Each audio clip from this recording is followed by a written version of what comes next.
Today, Milly Molly Mandy looks for a name. Once upon a time, something very surprising happened. Milly Molly Mandy couldn't remember anything happening before that was quite so surprising. She came down to breakfast one morning, and Auntie wasn't there, and Mother and Auntie had gone round to help Mrs. Moggs. Milly Molly Mandy wondered why Mrs. Moggs should want helping, and Grandma said someone had come to stay at the Moggs' cottage, and little friend Susan would probably be wanting to tell Milly Molly Mandy all about it herself soon. Milly Molly Mandy said, "Is it someone Susan likes to have staying at their house?" And Mother and Grandma both said they were sure little friend Susan was very pleased indeed. Milly Molly Mandy couldn't think who it could possibly be.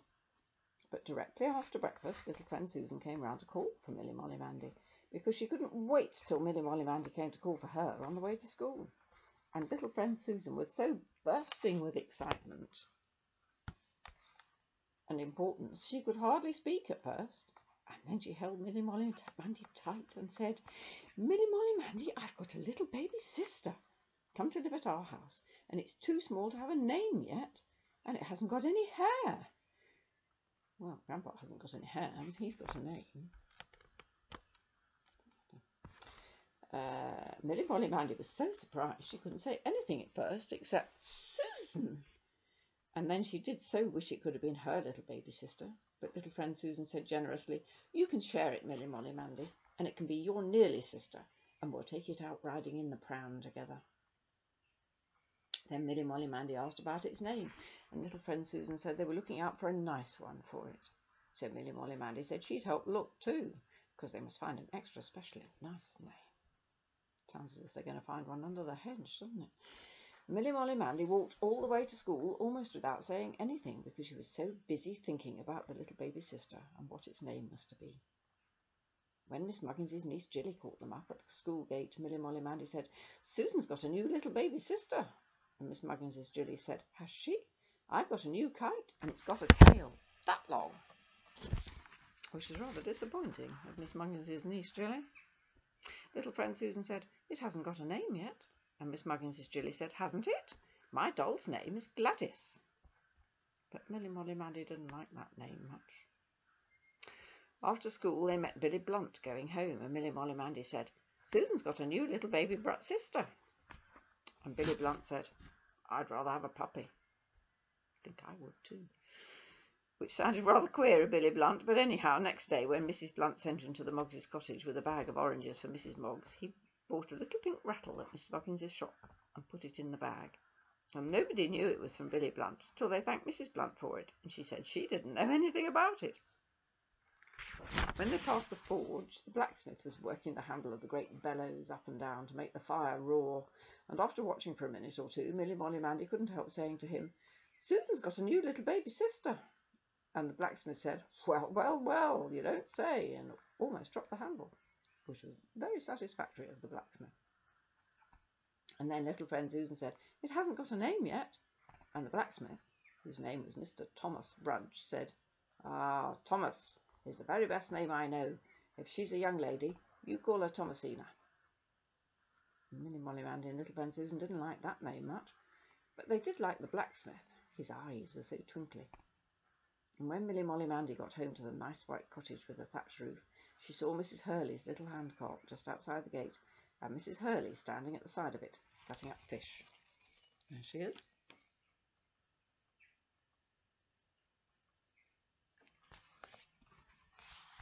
Mrs. Hurley came round every month selling fish. The in-between times she was selling fish in other villages. And she was very nice and fat and red-cheeked, and she cleaned the fish and slapped them about on the board on the top of her cart so quickly that Milly Molly Mandy always loved to watch her. So now she stopped and said, "Hello, Mrs. Hurley." And Mrs. Hurley said, "Well, my darling, I'm glad to see you." Mrs. Hurley always called people darling. So Milly Molly Mandy stood and watched Mrs. Hurley slap the fish about briskly as she cleaned them with her red hands. For the wind was sometimes very cold, and so were the fish, though Mrs. Hurley never minded. And then Milly Molly Mandy said, "Little friend Susan's got a new little baby sister." And Mrs. Hurley wiped her knife on a piece of newspaper and reached for another fish and said, "You don't tell me that. Well, to be sure, that's fine, that is." And Milly Molly Mandy said, "Yes, isn't it? and it hasn't got a name yet, and it's my nearly sister, so I'm looking out for one.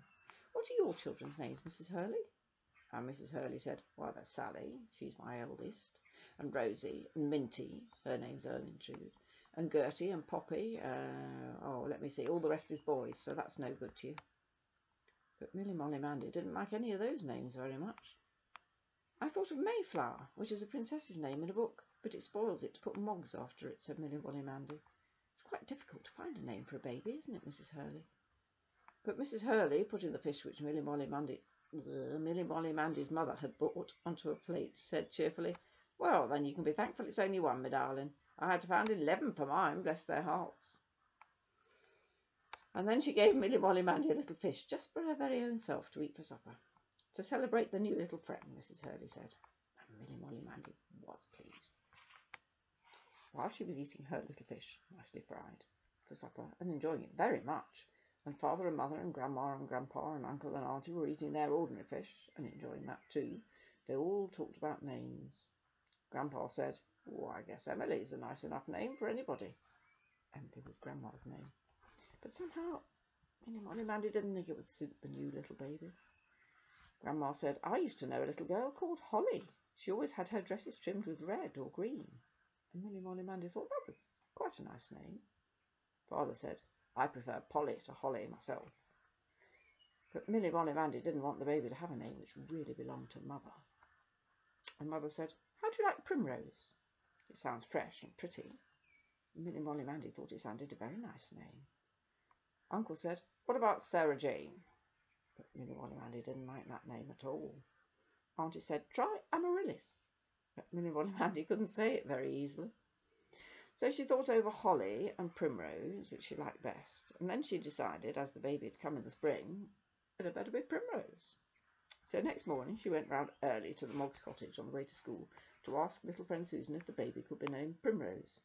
And what do you think? Mrs. Moggs had got a name for the baby already, and it was Doris. And though MillyMollyMandy would much, much rather it had been called Primrose, yet when she was allowed to see it, and it held her tightly by one finger with its eyes closed, she felt she didn't care a bit what it was named. It was so sweet, just as it was. And anyhow, it was Mrs. Moggs' own baby after all. And there were a lot of babies called Doris just at that time. I know 2 who would have been born about the same time as that baby. And that's it for today.